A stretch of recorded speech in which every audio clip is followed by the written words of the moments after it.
Shalom, damai di hatiku.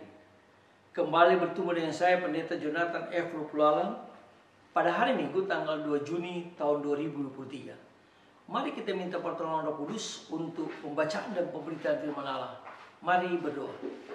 Tuhan Yesus, terima kasih atas nafas hidup yang Tuhan Yesus masih berikan kepada kami. Itu berarti Tuhan masih membutuhkan kami tinggal di dunia dan terus berkarya bagi Allah Tritunggal sesuai dengan karunia-karunia Tuhan berikan kepada kami. Saat ini Tuhan, kami mau membaca dan menyampaikan firman Tuhan. Biarlah Tuhan Yesus mengurapi hamba-Mu dengan kuat kuasa Roh Kudus-Mu. Dan para pendengar firman Tuhan ini, Tuhan memberi penerangan daripada Roh Kudus.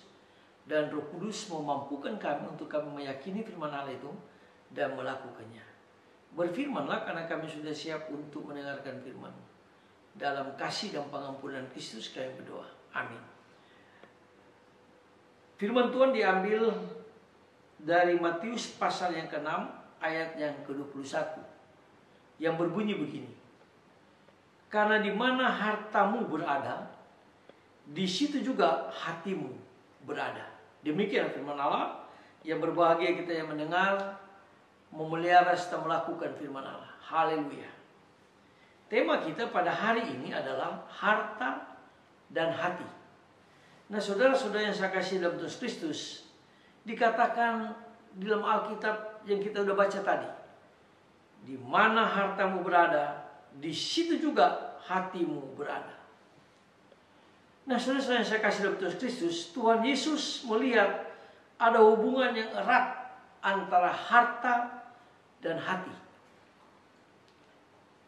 Harta adalah tujuan hidup manusia yang dia ingin capai. Tujuan tersebut merupakan ketetapan hati. Jadi sekali lagi, tujuan tersebut merupakan ketetapan hati. Nah, hati mengarahkan kita untuk mencapai tujuan itu dan mempertahankannya seteguh dan sekuat mungkin. Nah, saudara-saudara yang saya kasih dalam Tuhan Kristus, kesesatan muncul tak kalah harta yang menjadi tujuan kita bersifat duniawi semata. Jadi, itu sifat duniawi yang semata. Nah, saudara-saudara yang saya kasih dalam Tuhan Kristus, maka hati kita pun terikat oleh urusan-urusan duniawi hingga melupakan Tuhan dan kehidupan kekal. Karena kita sudah banyak harta, kadang-kadang kita melupakan Tuhan, bahkan melupakan bahwa kita tinggal di dunia yang sementara. Hidup kekal itu yang paling penting dalam hidup kita.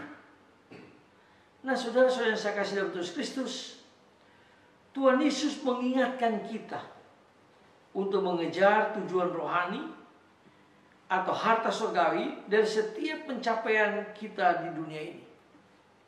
Mengapa? Karena harta rohani itu tak akan habis dimakan ngengat dan tak akan lenyap ditelan waktu. Karena itu adalah kekal, bukan sementara. Dan inilah harta yang terindah, yaitu Tuhan kita Yesus Kristus sendiri. Mengapa? Karena Tuhan Yesus berasal dari Bapa untuk mengantar kita kembali kepada Bapa di surga. Itu dijelaskan di dalam Yohanes pasal 14 ayat 1 sampai dengan 3. Di rumah Bapa kita banyaklah tempat tinggal. Nah, saudara-saudara yang saya kasih dalam Tuhan Kristus, namun seringkali kita sulit membedakan harta duniawi yang bertentangan dengan kehendak Allah dan mana harta surgawi yang selaras dengan kehendak Allah. Untuk itulah mata kita perlu dicelipkan, perlu dibukakan oleh Kristus. Mengapa? Karena mata adalah pelita tubuh. Mata di sini adalah hati nurani. Mata terang melambangkan kemurahan hati, dan mata gelap melambangkan kepicikan Dan kemurahan hati dapat menjadikan harta duniawi sebagai sarana keselamatan. Kemurahan hati mengilahkan harta duniawi. Karena itu Tuhan Yesus mengingatkan kita untuk menjaga mata hati kita agar tetap kudus dan terang dan tak bercacat celah. Ketika Tuhan Yesus datang kembali, Dia melihat kita, hati kita tidak bercacat celah. Dengan kata lain, kita lebih mementingkan hati yang suci daripada harta duniawi. Nah, saudara-saudara yang saya kasih dalam Yesus Kristus, sebab jika terang hati kita menjadi gelap, betapa gelapnya kegelapan itu. Jadi hati kita ini harus selalu terang, supaya hati kita selalu memikirkan Allah, memikirkan perkara-perkara kekal, bukan memikirkan harta duniawi yang ada di dunia ini. Nah, itulah sebabnya kita perlu meminta pertolongan Tuhan Yesus, meminta pertolongan Roh Kudus, supaya Tuhan mencelipkan mata hati kita, supaya Tuhan membukakan mata hati kita, dan jadikan hati kita kompas kebenaran daripada Tuhan kita Yesus Kristus, yang mengarahkan jalan hidup kita kepada keselamatan kekal. Nah, saudara-saudara yang saya kasih dalam Yesus Kristus, semoga semua orang yang tinggal dalam kesesatan, yang hanya memikirkan harta, menjadi terbuka mata mereka. Lalu mereka mau terbuka mata hati mereka. Lalu mereka mau melihat terang keselamatan yang dari Yesus. Lalu mereka mau menyerahkan diri dan menyerahkan harta benda mereka hanya untuk memuliakan Tuhan, terutama menyerahkan seluruh hidup mereka, termasuk hati mereka. Maka Tuhan Yesus akan memberkati kita semua. Karena Tuhan Yesus mengatakan, lihatlah aku berdiri di muka pintu hatimu dan mengetuk.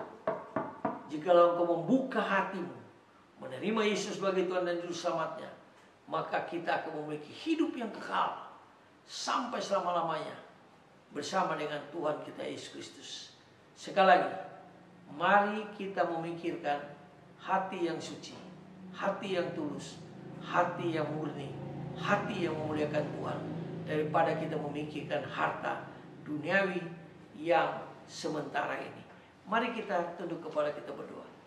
Tuhan Yesus, tolong kami supaya kami senantiasa memiliki hati yang suci, yang berkenan kepada Tuhan, supaya kami juga memikirkan apa yang Tuhan pikirkan. Ampuni kami Tuhan kalau kami seringkali memikirkan harta duniawi. Ampuni kami Tuhan dan celipkanlah mata kami, bukakanlah mata kami Tuhan, supaya kami lebih mementingkan harta surgawi, yaitu hati yang suci bersama dengan Kristus. Ampuni dosa kami Tuhan, dengarlah doa kami.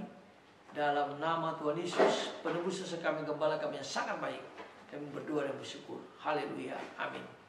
Sampai kita berjumpa di kesempatan yang lain.